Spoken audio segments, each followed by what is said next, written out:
Oh, hari ini kita akan masuk pada bagian yang ketiga dari seri firman, saudaraku. Dan saya akan membagikan tentang bagaimana engkau bisa tetap kuat melalui kesukaran. Kekuatan melalui kesukaran. Pastor, bukannya kalau kita melalui kesukaran yang ada jadi lemah. Namanya aja sukar, Bu. Kalau sukar berarti kan effortnya lebih, kerjanya lebih, berarti lebih capek. Pastor, bukannya seharusnya kalau melalui kesukaran ya yang ada justru kita jadi lemah. Is it possible? Apakah mungkin melalui kesukaran tapi kuat? Justru itulah tujuan dari firman hari ini, saudaraku. Karena kita masuk dalam satu seri firman unshakable. Bagaimana saudara bisa melalui kesukaran itu dan tetap kuat. Itu sebabnya izinkan saya, saudaraku, sebelum saya nanti masuk lebih dalam lagi, izinkan saya membawa saudara untuk melihat dulu, apa sih penyebab dari kesukaran? Kalau saudara sudah mengerti, hopefully saudara bisa aware. Karena saudara aware, saudara ready, saudara siap, saudara sudah tahu lebih dulu. Saya berdoa pada saat engkau menghadapi kesukaran itu, engkau bisa tetap kuat. Aminnya boleh yang paling keras. Boleh kita kasih tepuk tangan sekali lagi yang paling meriah buat Yesus Tuhan kita. Saya akan bagikan ada 3 penyebab kesukaran. Yang pertama, saudaraku, kesukaran karena ulah dari si jahat.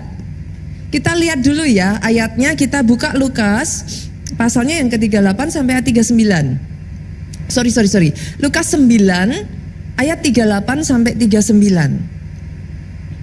Seperti biasa Bapak Ibu kalau baca Alkitab jangan cepet-cepet ya. Setiap kali saudara membaca coba diimajinasikan supaya saudara bisa mengerti apa yang terjadi pada saat itu. Ayat ini ngomong gini, seorang dari orang banyak itu berseru. Kenapa dia mesti berseru? Karena dia seorang dari orang banyak. Ibu-ibu di sini kalau belanja di pasar tahu yang saya maksudkan. Kalau saudara pergi ke pasar dengan keramaian pasar seperti itu, kira-kira kalau saudara ngomongnya abes kedengeran gak, saudaraku? Gak akan kedengeran. Itu sebabnya karena dia seorang di tengah sekian banyaknya orang, dia harus teriak, dia harus berseru. Berarti ada effort, ada usaha lebih, saudara. Kenapa dia berseru? Ini yang dia katakan, Guru, aku memohon supaya engkau menengok anakku. Ini yang dia serukan. Berarti dari ayat ini kita bisa menemukan bahwa kalau menengok anakku yang berseru siapanya? Orang tuanya. Kenapa si orang tua ini sampai berseru, berteriak di kerumunan orang banyak, rela menanggung rasa malu? Karena ayat ini melanjutkan, sebab ia adalah satu-satunya anakku. Ini anak tunggal. Orang tua ini cuma punya satu anak. Kira-kira kalau digambarkan begini jadi jelas gak keadaannya, saudara? Lebih jelas ya. Jadi the story is not just a story. Kisahnya jadi hidup. Boleh ya? Terus kenapa orang tua ini berteriak untuk anaknya? Apa sih yang terjadi kepada anaknya? Kita lihat. Ayat 39. Sewaktu-waktu ia diserang roh. Yang menyerang siapa? Roh.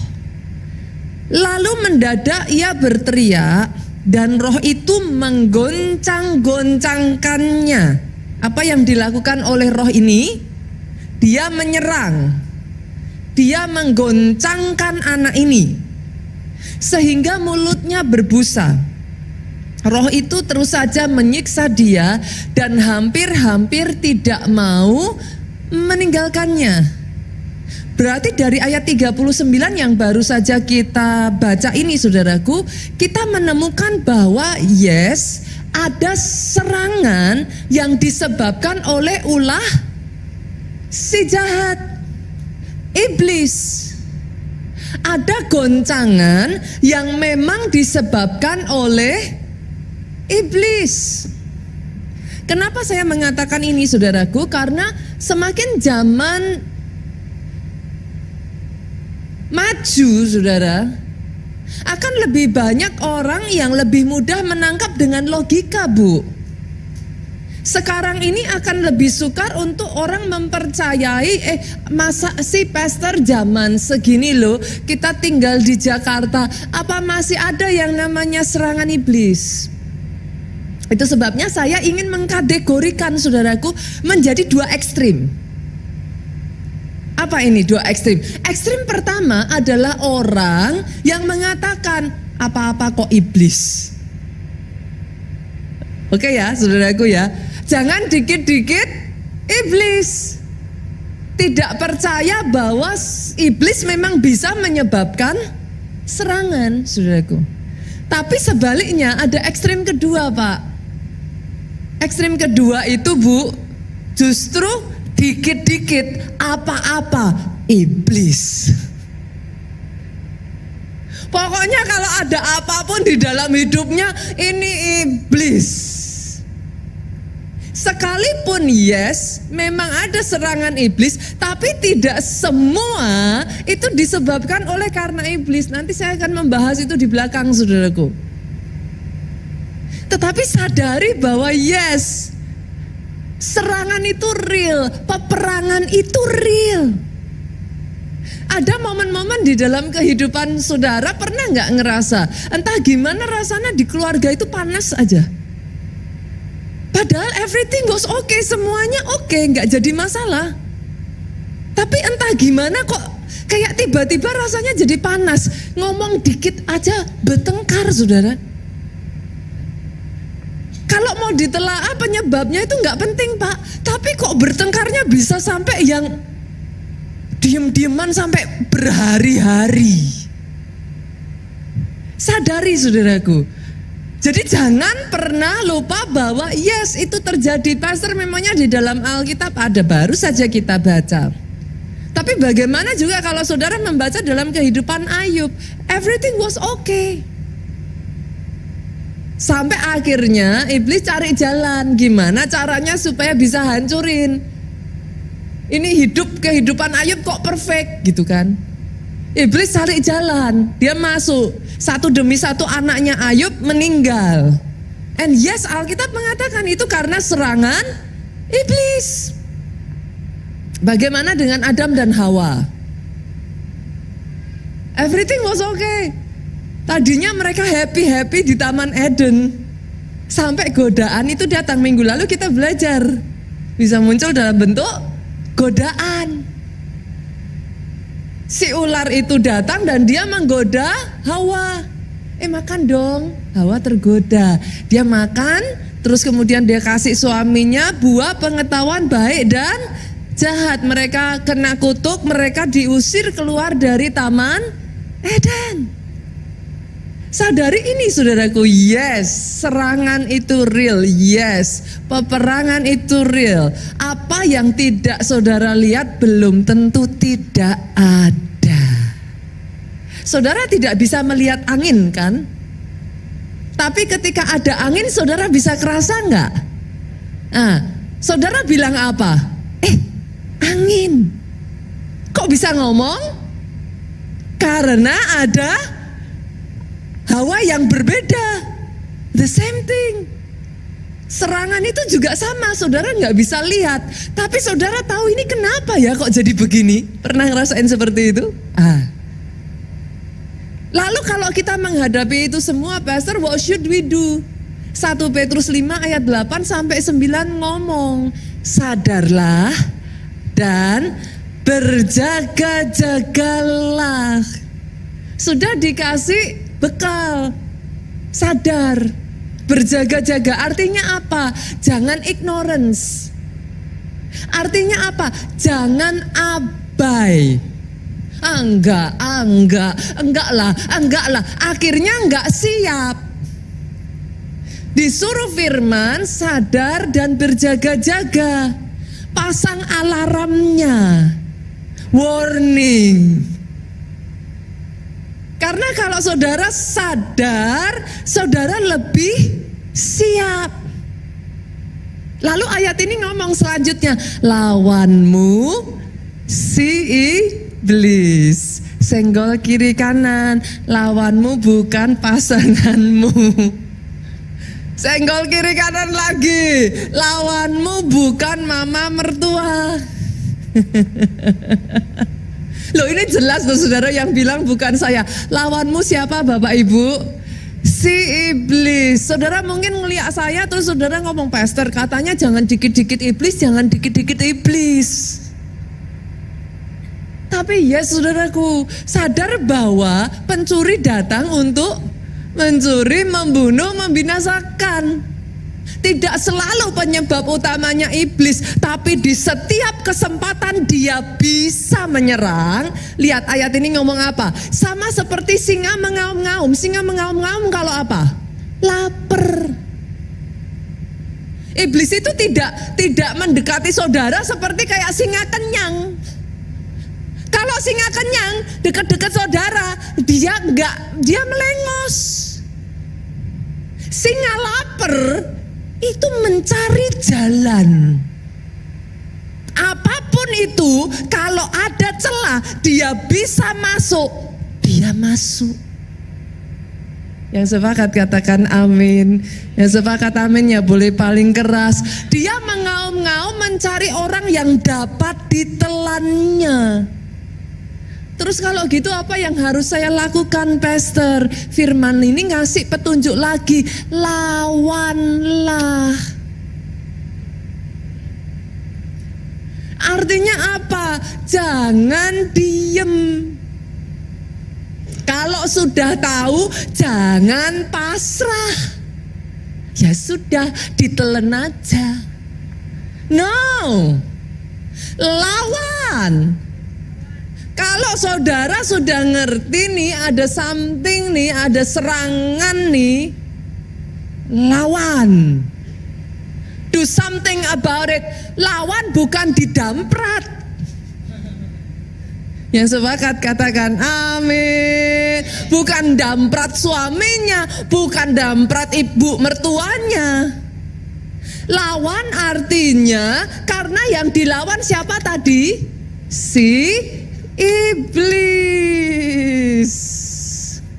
Dilawan pakai apa, pastor? Ada ini. Lawanlah dia dengan iman yang teguh. Jadi kalau saudara tahu serangan itu adalah ulah si jahat, ini dikasih. Lawan dia dengan iman yang teguh. Iman teguh itu kayak apa Bapak Ibu? Alkitab di dalam bahasa Inggrisnya versi King James Version, boleh dimunculkan multimedia. Dikatakan steadfast in faith. Saya cari arti kata steadfast itu unwavering, saudaraku. Arti kata steadfast itu firm, teguh. Itu sebabnya nggak cuman dilawan dengan iman. Iman itu apa? Percaya sekalipun belum melihat. Itu iman. Jadi kalau saudara ngadepin suamimu acting out tidak seperti seharusnya, dia bertingkah yang tidak sebagaimana mestinya, dihadapinya dengan iman yang tidak goyah. Jadi enggak kemudian karena suaminya begitu mikir, apa kemarin salah ya nikah sama orang ini ya?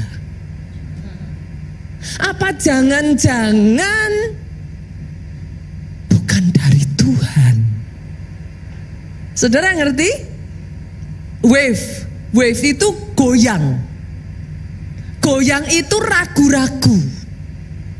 Nah, kalau saudara sudah menghadapi semua hal itu, lalu kemudian muncul keraguan-raguan, Alkitab ngomong lawannya bukan damprat, lawannya bukan mukul, tapi dilawan dengan iman yang teguh. Saudara ngelihat anakmu bertingkah, saudara merasa kayak putus asa, ini diapa-apain gak berhasil, saudara kayak udah mau menyerah. Ngelawannya bukan dengan anaknya dipukul, bukan dengan anaknya justru malah dimarah-marahin, tapi dilawannya dengan iman yang teguh. Bahwa yes, anak-anak orang benar perkasa di bumi. Anakku akan jadi orang hebat. Anakku akan jadi orang yang berhasil. Boleh Bapak Ibu? Saya berdoa hari ini ketika saudara ngalami jenis serangan yang karena poin nomor 1 ini, you know what to do. Sepakat ya? Jadi besok kalau serangan itu datang, tiba-tiba saudara tahu nih di keluarga panas, apa yang saudara lakukan? Ingat ayat ini, lawanmu si iblis, sadar, ayo bangun, ayo jangan lupa, jangan abai, lawan, jangan pasif. Sepakat Bapak Ibu?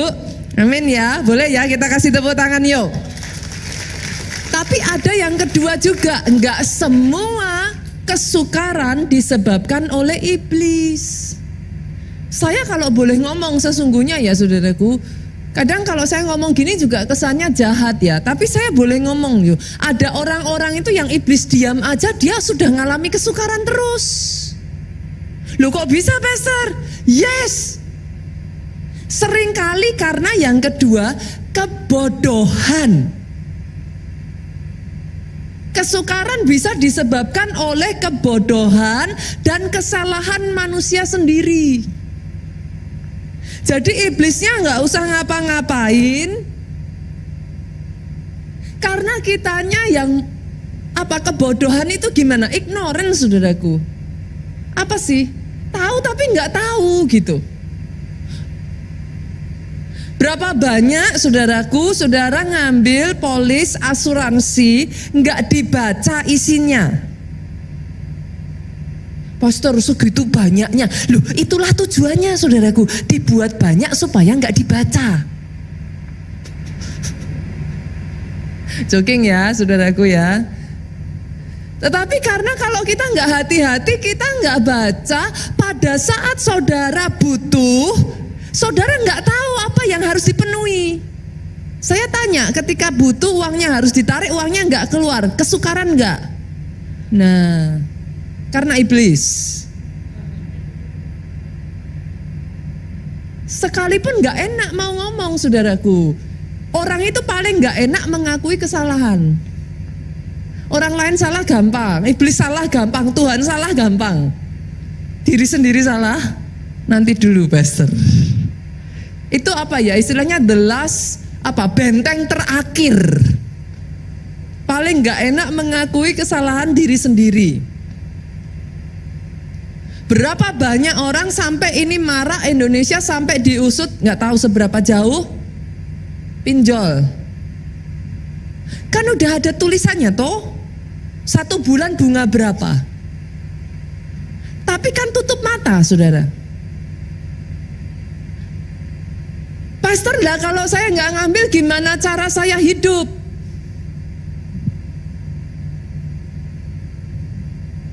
Emangnya kalau ngambil bisa hidup?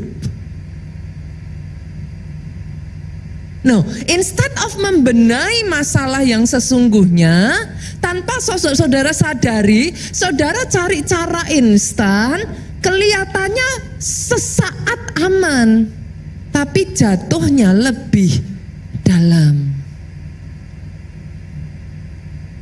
Ada satu ayat saya bacakan ya saudaraku, sama. Terjadi pada raja, mau rakyat, mau siapapun sama. 1 Raja-Raja 18 ayat 17 sampai 18. Saya bacakan ya saudara. Segera sesudah Ahab melihat Elia, ia berkata kepadanya, engkaukah itu yang mencelakakan Israel? Paling gampang nyalain orang tuh. Elia, gara-gara engkau hujan nggak turun 3,5 tahun. Ya waktu itu belum tahu kalau 3,5 tahun, saudaraku. Tapi langsung Ahab cepet, kau gara-gara kamu. Coba Elia jawabnya apa? Elia mengakui itu kesalahan Elia. Elia ngomong, jawab Elia kepadanya, bukan aku yang mencelakakan Israel, melainkan engkau. Apa yang menyebabkan? Dan kaum keluargamu, sebab kamu telah meninggalkan perintah-perintah Tuhan, dan engkau ini telah mengikuti para Baal. Jadi ternyata saudaraku, salah satu kesukaran disebabkan karena kita meninggalkan perintah Tuhan. Yang sepakat aminnya boleh paling keras. Pagi-pagi AC-nya dingin, kalau tidak amin, tidak semangat, gampang jadi gini, saudara. Sebenarnya tuh saya seneng loh kalau saudara bisa tidur di gereja itu. Ada baiknya loh. Berarti kan di sini ada damai sejahtera tuh, saudaraku. Loh kan saya nggak tahu tuh. Mana tahu memang di rumah saudara nggak bisa tidur gitu. Tapi sepakat ya, ketika firman diberitakan, biarlah firman itu masuk, bertumbuh, berbuah, dan jadi berkat buat saudara. Aminnya sekali lagi, tepuk tangan yang paling meriah. Saya balik ke ayat ini, saudara. Ternyata kesukaran itu bisa terjadi karena kita nggak ngikuti perintah Tuhan. Perintah yang mana toh, pastor? Perintah yang mana? Saya salah apa? Simpel loh, saudara. Pergaulan yang buruk merusak kebiasaan yang baik. Gara-gara saudara deket-deket orang yang bermasalah, akhirnya tersangkut masalah. Salahnya siapa? Halo? Loh saya nggak salah apa-apa kok, pastor. Saudaranya nggak salah. Tapi lingkungan, community, komunitas di mana saudara ada bermasalah. Dan Alkitab sudah ngomong pergaulan yang buruk merusak. Jangan ditabrak. Saya salah apa sih, pastor? Apa yang saya lakukan? Nah, ayat ini ngomong, janganlah hendaknya kamu menjadi pasangan yang tidak seimbang. 2 Korintus 6:14, multimedia boleh dimunculkan. Kalau 1 Korintus tadi kan banyak yang sudah tahu ya. Saya nggak tahu yang 2 Korintus 6:14 ini. Janganlah kamu merupakan pasangan yang tidak seimbang dengan orang-orang yang tak percaya. Saya tuh yang heran, masih juga ada yang tanya sama saya, kalau gitu boleh nggak, pastor? Loh ya udah diomongin loh, saudaraku. Kurang jelas apakah dari ayat ini? Pastor, tapi saya sudah terlanjur cinta. Ya, ayatnya sudah ngomong. Kalau saudara nabrak, senggol kiri kanan, katakan resiko ditanggung penumpang. Yang sepakat aminnya yang keras. Loh kan saya nggak bilang dosa nggak dosa, saya nggak bilang boleh nggak boleh. Lah kalau mau ditabrak sudah ada rambu-rambunya, kan resiko ditanggung penumpang kan? Pastor kok nyinggung saya? Saya nggak nyinggung, saya nabrak. Lah udah ada tuh ayatnya. Saudara mau bilang apa? Itu sebabnya kadangkala terlepas dari saudara boleh kasih saya 1000 alasan. Boleh. Tapi nanti kalau ada kesukaran, balik lagi, kadang kesukaran terjadi karena kitanya yang nabrak. Lah saya nggak tahu ayatnya kok, pastor. Senggol kiri kanan, baca Alkitab. Loh memang untuk dibaca, saudaraku. Seperti polis asuransi tadi. Kalau nggak dibaca nanti nggak keluar, jangan salahkan asuransinya. Jangan salahkan company-nya. Karena sudah ada peraturannya. Apalagi, pastor, saya ngelanggar perintah Tuhan apa? Nah ini yang lebih nggak enak itu saudaraku. Ini masih mau dengerin firman nggak saudara? Saudara yakin? Lah nggak enak tuh. Kita lihat yuk Roma 8 ayat 13 dimunculkan multimedia. Apa ini? Saya tuh sampai nyari loh saudaraku bahasa Inggrisnya. Roma 8 ayat 13. Sebentar. Kenapa keluarnya lain? Mari kita lihat saudaraku.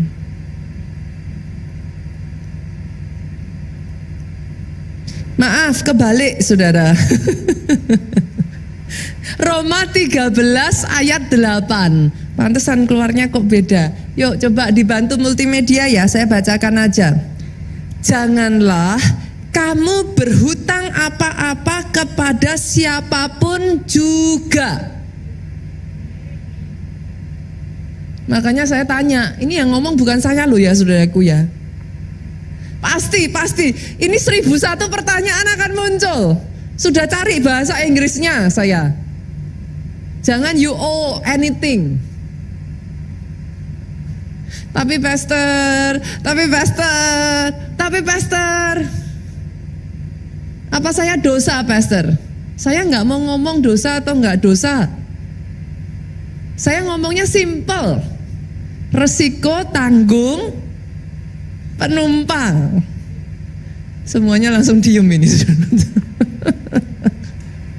Saya tahu saudaraku, saya tahu. Ada sangat banyak, saudara boleh punya 1001 alasan ya. Tapi saudara akan setuju dengan saya bahwa yes. Kalau saudara menilik studi tentang orang yang berhutang, firman itu ngomong, orang yang berhutang akan menjadi hamba dari orang yang memiutangi. Itu kata firman. Saudara boleh ngomong apapun, saudara boleh ngomong bagaimana dengan pengajaran si A, si B, si C, pastor, yang bisa mengelola hutang. Justru bisa kaya dari hutang. Buktikan lewat waktu itu aja saudara. Karena saya sudah melihat orang-orang bertumbangan. Bahkan orang-orang tertentu yang saya lihat sampai sudah berpuluh-puluh tahun saudaraku, di titik tertentu pun tumbang. Jadi saya nggak bisa ngomong dan I'm not arguing about this one. Saya tahu ini adalah isu yang menjadi sudah menjadi bahkan mungkin saudaraku, marak ya, sudah kayak jadi pandemi gitu ya. Di mana-mana it's happening everywhere saudara. Tetapi hari ini saya tidak sedang membahas khusus mengenai ini. Mungkin saudara tanya, how pastor, terus saya mesti gimana? Saya tidak akan berbicara khusus mengenai ini saudaraku. Pak Jo itu pernah di masa sekian waktu itu berbicara mengenai hal ini. Nanti saudara bisa cari deh di YouTube, saudara bisa dalemi sendiri nanti. Saya tidak akan berbicara khusus mengenai hutang. Tetapi atas kesukaran yang muncul dari kebodohan, kesukaran yang muncul dari ignorance, kesukaran yang muncul dari kelalaian kita sendiri, gak ada jalan lain saudara. Dalam kasusnya Ahab, kesukaran yang datang karena tidak melakukan perintah Tuhan, senggol kiri kanan, bertobat. Loh gak ada jalan lain kalau itu saudara. Senggol kiri kanan lagi, katakan jangan tomat. Tobat tapi kumat. Pastor kok pastor jahat. Ya karena memang bagaimanapun ya saudaraku, firman itu bukan hanya untuk menina bobokkan saudara lu. Firman ada juga untuk menegur dan meluruskan. Nanti saya akan berbicara lanjutnya lagi saudaraku.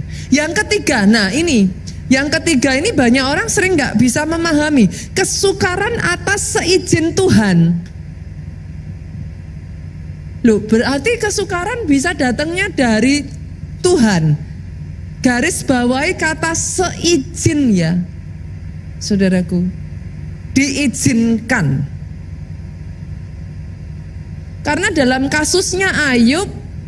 Iblisnya minta tapi diizinkan. Seizin. Dalam hal ini ketika dia seizin dengan Tuhan, saya akan mengajak saudara membaca ayat ini untuk membuat saudara mengerti. Why? Kenapa pastor? Kok Tuhan tega? Lihat, Ulangan 8 ayat 2 sampai 5. Boleh bantu saya bacakan saudaraku? Saya baca ayat 2, kita bergantian. Ingatlah kepada seluruh perjalanan yang kau lakukan atas kehendak Tuhan Allahmu. Berarti perjalanan ini atas kehendak siapa saudara? Tuhan ya, seizin ya, diizinkan terjadi ya. Atas kehendak Tuhan Allahmu di padang gurun selama 40 tahun. Yes, bangsa Israel bikin salah. Yes, mereka tidak mentaati firman. Karena itu mereka mengalami kesukaran, tetapi seizin Tuhan. Nah, kalau seizin Tuhan, ayat 2 ini ingat-ingat ya saudaraku, semua yang seizin Tuhan pasti ada maksudnya. Ayat ini ngomong, selama 40 tahun ini dengan maksud. Berarti Tuhan gak iseng.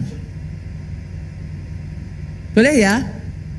Dengan maksud. Nah sekarang kita lihat, maksudnya Tuhan apa? Mau ngancurin kita? Maksudnya Tuhan apa? Biar tahu rasa. Maksudnya Tuhan apa? Kita lihat supaya kita ngerti nih. Kenapa kok sampai bangsa Israel diizinkan berputar-putar 40 tahun? Dengan maksud merendahkan hatimu. Nanti saya bahas ya saudaraku. Kita baca dulu keseluruhannya, nanti saya tarik nih. Ada maksudnya Tuhan. Dan maksud yang kedua apa? Mencobai engkau. Mencobai itu menguji. Menguji engkau untuk mengetahui apa yang ada di dalam hatimu. Kenapa kok begitu? Nanti saya akan jelaskan. Yuk, kita baca dulu yuk sama-sama ayat 3 dengan suara keras 2-3. Jadi, ia merendahkan hatimu, membiarkan engkau lapar, dan memberi engkau makan mana yang tidak kau kenal, dan juga yang tidak dikenal oleh nenek moyangmu. Untuk apa? Membuat engkau mengerti. Coba tekanin ini dulu ya saudaraku. Jadi tadi yang pertama apa? Merendahkan hati. Yang kedua apa? Menguji, melihat apa sih yang ada di dalam hatimu. Yang ketiga ini apa saudara? Membuat engkau mengerti. Mengerti apa? Yuk sama-sama. Manusia hidup bukan dari roti saja, tetapi manusia hidup dari segala yang diucapkan Tuhan. Ayat ini familiar enggak oleh saudara? Yesus pernah mengutip ayat ini. Pada saat 40 hari, 40 malam dia berpuasa, dia hampir enggak kuat bu. Iblis datang kasih ujian. Ujiannya apa? Kalau engkau anak Allah, ubah batu jadi roti. Yesus jawab apa?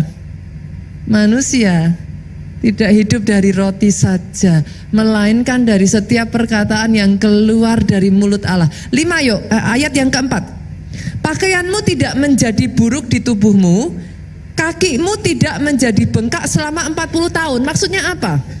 Kalau itu diizinkan Tuhan dan saudara mengikuti, tetap di dalam kesukaran itu ada pertolongan dan ada mujizat.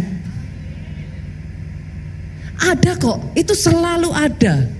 Mungkin saudara belum keluar, masih di padang gurun, tetapi ada saja kebaikan Tuhan di dalam kehidupan saudara. Dan ayat yang kelima yuk sama-sama dengan suara keras 2-3. Maka apa yang harus kita lakukan kalau ngalami kesukaran atas seizin Tuhan? Haruslah engkau insaf. Insaf itu apa Bapak Ibu? Sadar bahwa Tuhan Allahmu mengajari engkau seperti seseorang mengajari anaknya. Ada gambaran Bapak Ibu? Boleh ya? Tadi yang dari saudara ngalami kesukaran karena ulah si jahat, caranya gimana? Lawan. Masing-masing ada treatmentnya, beda-beda saudaraku. Lawan, jangan diem, jangan pasif, lawan. Lalu yang kedua kesukaran karena kebodohan. Mau dilawan gak bisa, bisanya tobat. Lah gimana? Apa yang dilawan? Orang bukan dari iblis, diri sendiri, tobat. Tapi yang ketiga diizinkan. Nah, ketika diizinkan ini kita breakdown ya, satu-satu ya. Yang pertama, sadari bahwa selalu ada maksudnya. Jangan lupa saudara, Tuhanmu gak iseng, Tuhanmu gak jahat, Tuhanmu gak pengen saudara celaka. Ada maksudnya. Maksudnya gimana pastor? Saya menyadari ada maksudnya. Ketika kesukaran datang, instead of ngeluh, ngomel, tanya Tuhan, Tuhan mau apa atas hidupku? Nah, barang siapa mengetuk, pintu dibukakan. Barang siapa mencari, dia menemukan. Kalau saudara terus ngomel, gak selesai-selesai. Tapi kalau saudara ngomong, Tuhan, apa nih? Hikmahnya apa? Dari semuanya ini Tuhan itu punya maksud apa? Nah, ketika saudara sudah tanya, nanti ayat yang ke-5 tadi ngomong, seperti Bapak mengajari anak. Itu dipegang dulu saudaraku. Ketika saudara sudah ngomong, seperti Bapak mengajari anak, saya tanya nih, Bapak kalau ngajarin anak, orang tua kalau ngajarin anak gimana? Ibu-ibu kalau ngajarin anaknya gimana? Matematika nggak bisa, gimana saudaraku? Satu demi satu. Jangan pengennya tahu 3 tambah 2 sama dengan 5 titik. Nggak butuh 3 tambah 2-nya, yang penting 5-nya. Loh, banyak orang gitu kan? Tuhan maunya ngajari supaya kita insaf. Kita maunya yang penting selesai masalahnya. Titik. Selama nggak ketemu, nggak selesai-selesai. Yang sepakat aminnya boleh yang paling keras. Oh boleh ditangkap ya Bapak Ibu ya? Boleh ya? Banyak anak kan sukanya gitu toh, cari gampang toh. Udah mah, yang penting kerjain aja, saya kumpulin PR-nya. Nah, mamanya bilang nanti dulu, kamu harus bisa dulu. Saya kalau sama anak saya gitu saudaraku. Nanti kalau dia sudah ngomong gitu, saya bilang entar, saya bikinin soal lagi. Nih, kerjain lagi. Habis dikerjain dia masih gini, hah, nggak bisa. Jawabannya apa? Ya akhirnya saya bilang ini jawabannya 5. Berarti belum bisa. Saya bilang entar. Saya bikinin lagi soal yang baru saudaraku. Kerjain lagi. Jadi kalau Tuhan melakukan itu dalam hidupmu, sadarilah bukan hasilnya, tapi supaya engkau mengerti. Seperti Bapak mengajari anak. Ada gambaran gak Bapak Ibu? Jadi jangan bilang ini wah gak selesai-selesai. Ini gimana sih? Semakin saudara gini, gak kelar-kelar saudaraku. Tapi semakin saudara gini, Tuhan maunya apa? Aku ikut. Ajari aku. Artinya ngajari itu ditelan saudaraku, dihadapi sampai saudara bisa ngerti. Bukan lari. Bukan udah lama mami udah capek, besok lagi. Ya besok lagi saya sodorin lagi soal yang baru. Saya tuh waktu memahami hal ini ya saudaraku, saya tuh nangis tuh. Apparently segitunya Tuhan sama kita. Dia tuh kepengen kita tuh memahami dengan cara yang very very simple. Sama seperti bapak ngajarin anak. Sama seperti ibu ketika ngajarin anak. Satu demi satu. Yang penting bukan hasil akhirnya. Yang penting anak itu nanti tanpa saudara sudah ngerti. Dan bisa mengerjakan dengan sendirinya.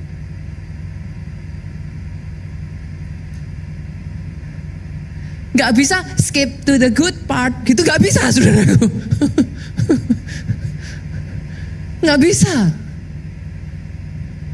Alami, sadari, terus pastor, ngapain juga? Kenapa kok Tuhan kok segitunya kepengen ngajarin kita? Ya ini, karena Tuhan kepengen dengan maksud merendahkan hatimu. Kalau hatinya belum rendah hati, saudaraku, mau diangkat tinggi, jatuh lagi. Masih ingatkah saudara Raja Nebukadnezar?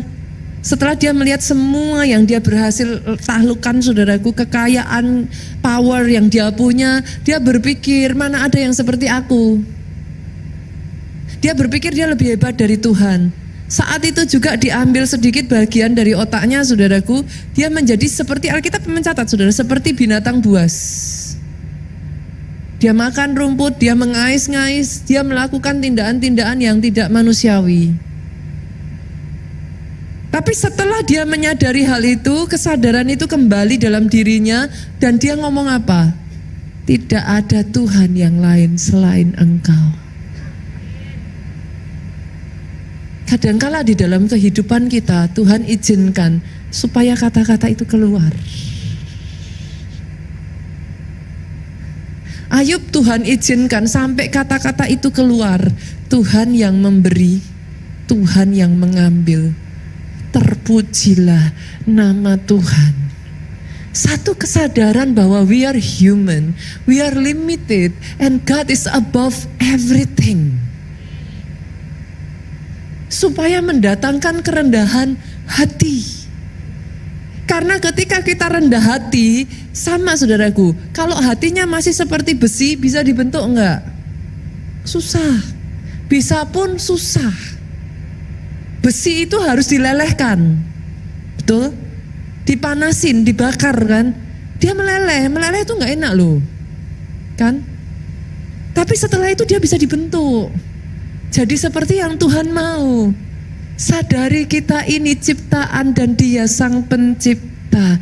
Dia berhak melakukan apapun dalam kehidupan saudara.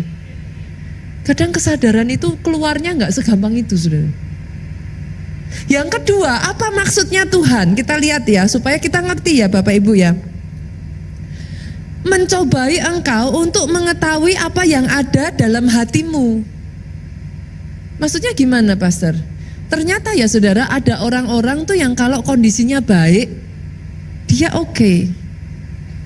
Tapi begitu something bad happen, saudara pernah nggak ngeliat berubah 180 derajat? Entah itu something bad or itu something good. Tadinya mungkin ada di bawah saudaraku, miskin, tapi malah sungguh-sungguh sama Tuhan. Setelah jadi kaya, malah jadi sombong, malah meninggalkan Tuhan. Itu juga ada loh, saya melihat beberapa kali. Nyaman, udah gak merasa perlu Tuhan. Nah, kadangkala diizinkan Tuhan untuk menguji, dikasih ujian. Ujian untuk apa? Mengetahui yang ada dalam hatimu. Ya ini apakah engkau berpegang pada perintahnya atau tidak? Gitu. Oke ya, sampai di sini Bapak Ibu udah dapat 3 penyebab kesukaran tadi. Yang pertama apa? Apa Bapak Ibu? Apa Bapak Ibu? Iblis. Kalau iblis obatnya apa? Dilawan. Jangan dibiarin, aware, sadar, berjaga-jaga. Terus yang kedua karena apa Bapak Ibu? Kesalahan, kebodohan kita sendiri. Yang ini dilawan bisa enggak? Percuma. Obatnya apa? Tobat. Yang ketiga seizin Tuhan. Kalau seizin Tuhan berarti tujuannya apa? Pasti ada maksud. Dia kepengen mengajari seperti anak, orang tua mengajari anak. Supaya rendah hati, supaya kita benar-benar diuji hatinya. Apa benar hatinya itu berpegang pada perintah Tuhan? Oke, boleh saya lanjut Bapak Ibu? Saya lanjut ya, saya lanjut. Kalau gitu apa yang harus kita lakukan Pastor saat kita ngadepin kesukaran? Tadi sudah kita jelaskan di awal, apa sih bisa penyebab kesukaran? Nanti saudara sudah siap. Terus setelah itu pada saat menghadapi kesukarannya, what should I do? Yang pertama saudaraku, saya hanya bagikan 2. Yang pertama, makin berpaut kepada Tuhan. Kenapa kok makin berpaut kepada Tuhan? Nanti saya kasih logiknya ya saudara. Saya kasih logikanya. Ulangan 4 ayat 4 ngomong gini. Sedangkan kamu sekalian yang berpaut kepada Tuhan Allahmu masih hidup pada hari ini. Ini kisahnya tentang apa? Nanti saudara baca dari ayat 1, Ulangan 4 ayat 1 turun ke bawah, nanti saudara ngerti. Intinya Musa ngomong sama bangsa Israel, lihat nih, jadi bangsa Israel itu terbagi menjadi 2 golongan. Yang satu adalah orang-orang yang setelah masuk tanah perjanjian, saudara, melalui padang gurun itu, mereka nggak berpaut sama Tuhan. Mereka akhirnya beralih, mereka menyembah Baal, mereka menyembah ala-ala lain, hatinya goyang kemana-mana. Itu golongan pertama. Tapi ada golongan kedua, yaitu orang-orang yang hatinya tetap berpaut kepada Tuhan. Nah, Tuhan ngomong, Musa ngomong, kesimpulan akhirnya, orang yang berpaut masih hidup sampai hari ini. Itu Musa ngomong di zaman itu loh ya saudaraku, bukan artinya orang-orang zaman itu masih hidup sampai hari ini, enggak saudaraku. Tapi Musa ngomong orang-orang yang dalam masa padang gurun ini hatinya tetap berpaut sama Tuhan, tetap hidup. Itu sebabnya kenapa saya mengatakan di masa kesukaran tetaplah berpaut sama Tuhan. Karena ini saudara, firman ini ngomong 40 tahun di padang gurun tetap hidup, ditolong Tuhan. Kalau hatinya berpaut sama Tuhan. Nah, sekarang saya tarik nih, berpaut itu maksudnya gimana? Yang namanya berpaut itu gimana Bapak Ibu? Pegang kenceng-kenceng, nempel, pegang erat-erat, itu berpaut. Gambarannya gimana? Oke, ini sayangnya saya belum dapat videonya saudara. Kira-kira loh saudaraku, masalah itu seringkali diibaratkan dengan apa Bu? Badai? Badai ya, saya ambil ini supaya nanti saudara dapat logiknya. Badai. Badai itu bentuknya apa Bapak Ibu? Angin. Oke, semakin kencang anginnya, kalau saudara nggak mau apa? Kalau orang Solo tuh ngomongnya mantep, kebur saudara. Kebur itu apa pastor? Pastor tuh bahasanya lucu ya, saya tuh sering di DM, pastor tuh bahasanya lucu. Terbang. Apa? Diterbangkan. Di tengah masalah digambarkan dengan badai. Saya tanya nih, ketika saudara harus menghadapi ini, pernah nggak saudara tuh kayak menghadapi kayak angin yang kencang banget gitu? Saya tanya, kalau di samping saudara ada tiang, saudara bisa pegangan sama tuh tiang, semakin kencang anginnya, saudara lepasin tuh tiang atau saudara pegang tambah kencang? Nah, that's the logic. Ada nggak orang yang semakin kencang anginnya, lepas aja?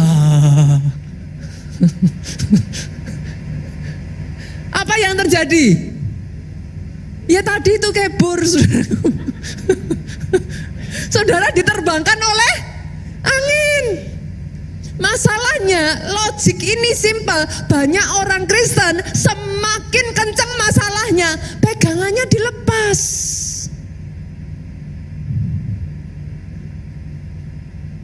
Saya berharap saudara nggak melupakan logika ini ya. It's very logic kok, nggak susah kok. Firman itu logik kok. Bisa kok diterima dengan nalar. Itu sebabnya kenapa berpegang kencang-kencang. Itu sebabnya kenapa berpaut kepada Tuhan. Terus pastor, oh kalau mau tepuk tangannya yang paling meriah. Kalau gitu pastor, gimana caranya saya berpaut? Yang dimaksud berpaut itu gimana? Gimana saya berpegang semakin erat? Tadi selalu ingat-ingat ya, badai tadi, tiangnya dipegang apa dilepas gitu aja? Pegangnya bila perlu yang tadinya cuman gini sekarang gini. Betul ya? Betul ya? Nah, dalam keadaan sehari-hari kita gimana saudara? Kalau masalah datang saudaraku, sederhananya gini. Tadinya saudara cukup dengan ibadah online. Sekarang harus onsite. Megangnya semakin kenceng toh. Online bisa dapat nggak? Bisa. Loh, bisa. Nah, kurang mantap. Ibu ini bisa ngomong. Kalau saudara sedang pergi, ya memang terpaksa, ya mau apa boleh buat. Itulah tujuannya online. Sekalipun saudara tetap tugas, sekalipun ada kondisi tertentu, lah kalau misalkan nih ya saudaraku dalam nama Yesus ada di rumah sakit, lah mau gimana? Tapi kan terbantu toh kalau ada online. Setidaknya masih dapat. Tapi ketika saudara bisa berpautnya lebih kencang, Berarti online nggak cukup, tambah dosis. Loh, saudara harus tahu kebutuhan saudara sendiri, tambah dosisnya. Bila perlu ya saudaraku, ibadah saja nggak cukup. Loh, ada loh saudaraku. Saudara pernah ngerasa nggak habis ibadah, saking beratnya masalah, itu baru menginjak hari Senin, udah rasanya berat lagi. Jangankan menginjak hari Senin ya, pulang rumah malamnya udah galau. Loh, sebenarnya manusia itu ngerti kok saudara. Manusia itu benar-benar luar biasa sekali kok. You know. Saudara tahu. Cuman masalahnya setelah saudara tahu itu apa yang saudara lakukan. Karena nggak ada kebenaran firman tadi, banyak yang akhirnya malah dilepasin satu-satu. Udah masalah, nggak usah pelayanan, nggak usah ini, nggak usah itu. Itu sama seperti kayak saudara tadi itu loh. Harusnya tiangnya diapain? Dikencengin. Apa hubungan saya punya masalah dengan saya nggak pelayanan, pastor? Loh, bukan nggak boleh nggak pelayanan, saudaraku. Ketika saudara memaksa diri saudara di dalam pelayanan, awareness saudara itu lebih tinggi loh. Mau mundur, mikir, dicariin orang banyak. Loh beneran, kan? Karena ada momen-momen ketika ada masalah datang, pengennya tuh udah kayak nggak kuat. Gak kuat, pengennya dilepas. Tapi kalau saudara di dalam pelayanan gak datang, setidaknya koordinator saudara kan bingung. Kenapa bu? Dicari, sungkan toh? Nah, yang kedua saudara, setidaknya kalau saudara masih di dalam gereja ya, saudara mau aneh-aneh, ada tuh yang jagain saudara. Betul? Tapi kalau saudara lost, perhatikan, manusia itu ngeri banget. Semakin saudara lost ya, itu semakin nanti menjadi-jadi. You cannot even control yourself. Jadi pegang kenceng, lambah kenceng lagi. Bahkan saya tuh pernah saudaraku ngalami masa-masa tertentu ya, di tengah saya drop dan down, Tuhan malah suruh saya puasa. Dulu saya nggak ngerti kenapa. Loh, orang kondisi seperti itu kok butuhnya kan malah kekuatan. Lah kok malah disuruh puasa kan lemes. Tapi ternyata ya saudara, puasa itu daging saya ini kan saya turunkan. Jadi lemes tuh. Rohnya bisa naik. Justru kalau waktu itu saya nggak puasa, saya tuh sampai ngomong sama Tuhan tuh amazing. Masing-masing sekali lagi jangan copy paste ya. Pastor Nita bilang kayak gitu, jangan saudaraku. Tuhan itu deal with everyone differently. Itu sebabnya kenali Tuhanmu. Obatnya bisa beda-beda. Some people Tuhan suruh tambah pondok Daudnya. Some people kayak saya kemarin Tuhan suruh malah puasanya lebih kencengin. Tapi saya menemukan di tengah masa puasa itu ya, daging saya dipres, lemes dagingnya udahan. Rohnya naik, justru disitulah saya kuat melalui masa sukar saya. Karena roh saya kuat. Sebelumnya daging saya yang kuat saudaraku. Akhirnya saya hidup berdasarkan perasaan, terombang-ambingkan, gampang galau, nggak kuat. Saudara bisa maksud di sini?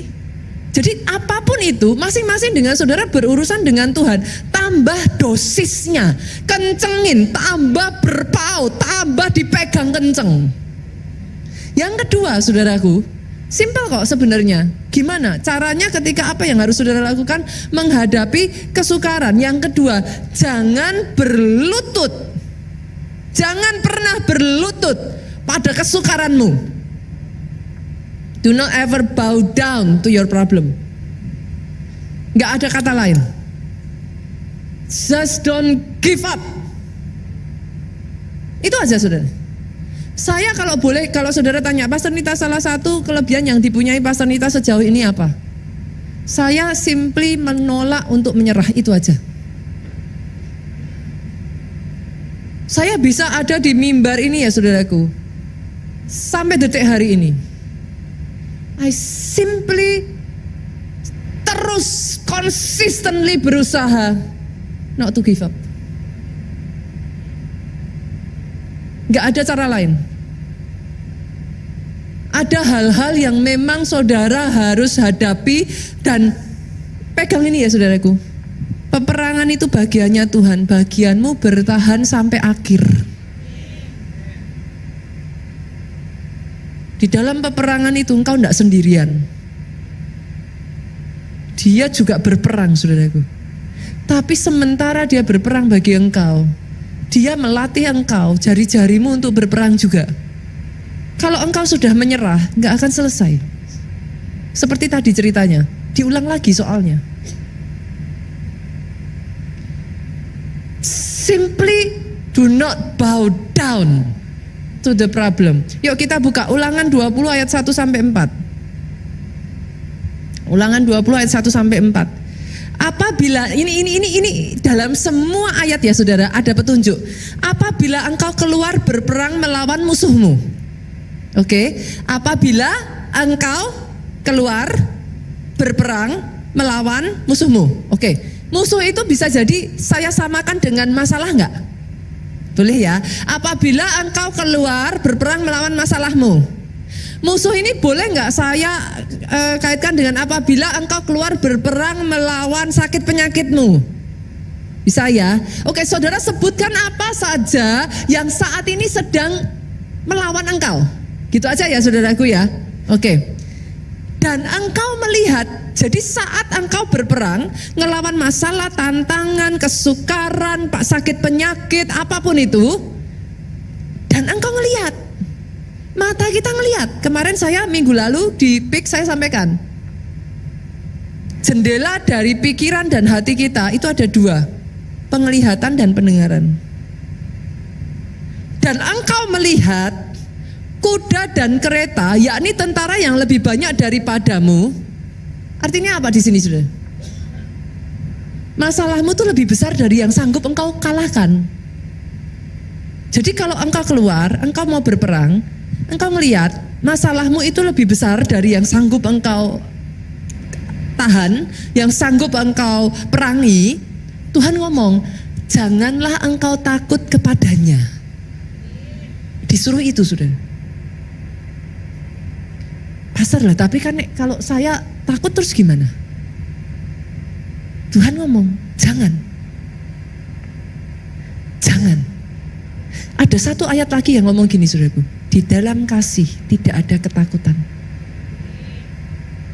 Ayat itu menyenangkan sekali saudaraku. Firman itu amazing. Kalau saudara gali, nanti satu demi satu itu menjadi jawaban dalam hidupmu. Maksudnya di dalam kasih tidak ada ketakutan apa? Kalau saudara sudah takut, berendam dan minta kasih Tuhan memenuhi engkau. Nanti ketika ada kasih itu ya saudara, penuh ya. Itu seperti dikasih kekuatan saudara. Tapi once again ini peperangan. Yang namanya peperangan ya saudara. Ada gak sih peperangan saudara kuat, terus musuh saudara nyerah, ya sudah kamu udah kuat, bye bye gitu. Dia akan cari celah lagi, terus dihantem sampai dia kalah mutlak. Make sense ya Bapak Ibu ya. Jadi pastor saya udah ngakuin kok, sudah saya lakukan loh pastor, tapi kok masih begitu. Sering kan ngalami seperti itu. Jangan bow down. Lanjut ya, ayat yang kedua, kita lanjut. Apabila kamu menghadapi, tadi ngelihat, sekarang menghadapi pertempuran, maka seorang imam harus tampil ke depan dan berbicara kepada rakyat. Dia ngomong apa? Disuruh ngomong apa? Dengan berkata, dengarlah hai orang Israel, kamu sekarang menghadapi pertempuran melawan musuhmu. Janganlah gemetar, janganlah lemah hatimu, janganlah takut, janganlah gentar, dan janganlah gemetar karena mereka. Tadi ketika baru ngelihat ya, banyak orang belum bertempur, ngelihat aja udah takut. Sekarang beneran ngelawan. Sekarang beneran bertempur. Pada saat beneran bertempur, disuruh maju imam untuk ngomong. Itu bicara apa saudara?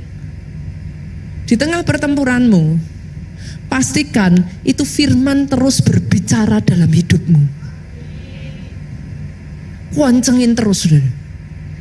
Pastikan hati-hati dengan apa yang kau lihat dan yang kau dengar. Itu kata kuncinya.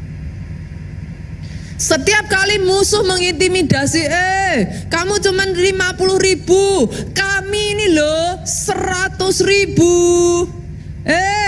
Kamu senjatanya nggak ada apa-apanya, kami ini loh kuda, kereta, dan senjata lengkap. Goyah kan? Goyah kan? Alkitab ngomong, suruh maju tuh imam, suruh ngomong, jangan lemah hatimu. Jangan lemah hatimu. Ada satu lagi firman ngomong, jagalah hatimu dengan segala kewaspadaan karena dari situlah terpancar kehidupan. Jangan lemah. Jangan lemah. Jangan lemah. Jangan lemah. Jangan takut.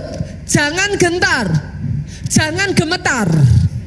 Itu harus terus diperdengarkan, saudaraku. Artinya apa? Dalam masa peperangan, mulut ini loh saudara, deklarasi iman. Takutnya takut, ngadepi seperti itu takut, tapi harus ngomong, jangan gentar, jangan takut, jangan lemah. Itu deklarasi iman, saudara. Terus tuh, diperkatakan, terus. Nah, masalahnya nanti musuh ya terus ngomong juga.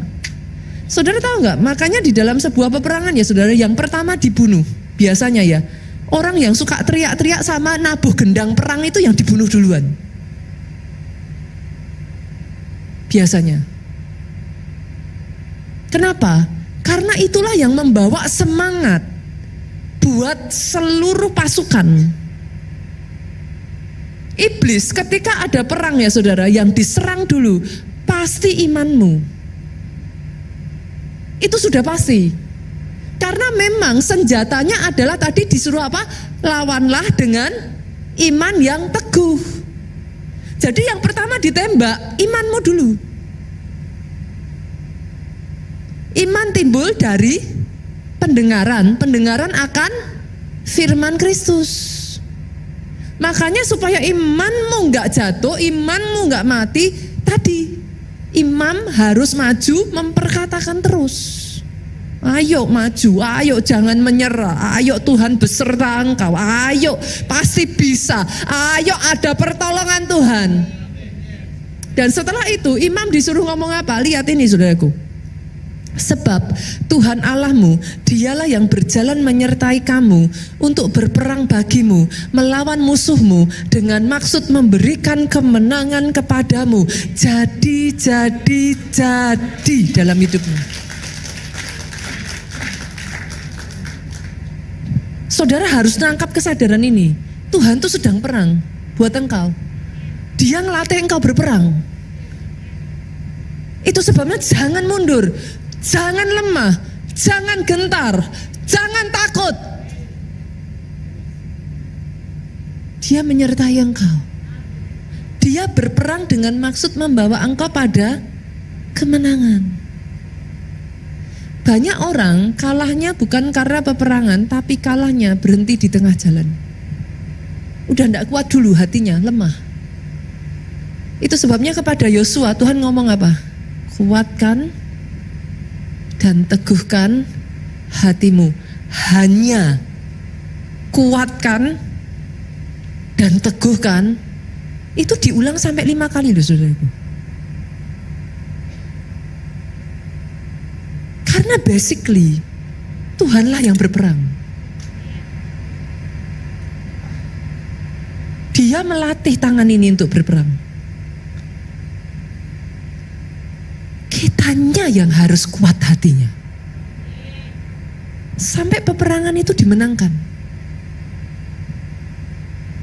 Kalau saudara tanya sama saya, sampai kapan pastor? Tadi. Sampai menang. Sebelum itu, do not bow down to your enemy. Berapa banyak yang diberkati? Saya boleh mengundang pemain musik untuk maju ke depan. Padahal di momen-momen seperti ini ya saudaraku, perlu loh buat kita itu ngomong sama Tuhan, selidiki aku Tuhan, lihat hatiku. Karena sebenarnya Tuhan tuh nyari itu saudaraku. Semua kayak Musa diminta mengorbankan Ishak. Semua tuh itu saudara. Apakah ditemukan di dalam hati itu sungguh-sungguh hati yang mengasihi, sungguh-sungguh hati yang mau taat perintah Tuhan? Atau hanya bisa mengasihi kalau, hanya bisa ini jika? Sampai engkau ini saudaraku, kabar baiknya ya saudara. Pastor, orang kalau kesukaran yang namanya sukar jadi lemah. Manusia diciptakan, ketika kau dikasih beban, ada opsi kedua. Engkau jadi lebih kuat. You are growing muscle. Manusia itu amazing kok saudara. Senggol kiri kanan katakan, engkau tidak selemah yang kau pikirkan. Boleh bangkit berdiri jemaat Tuhan.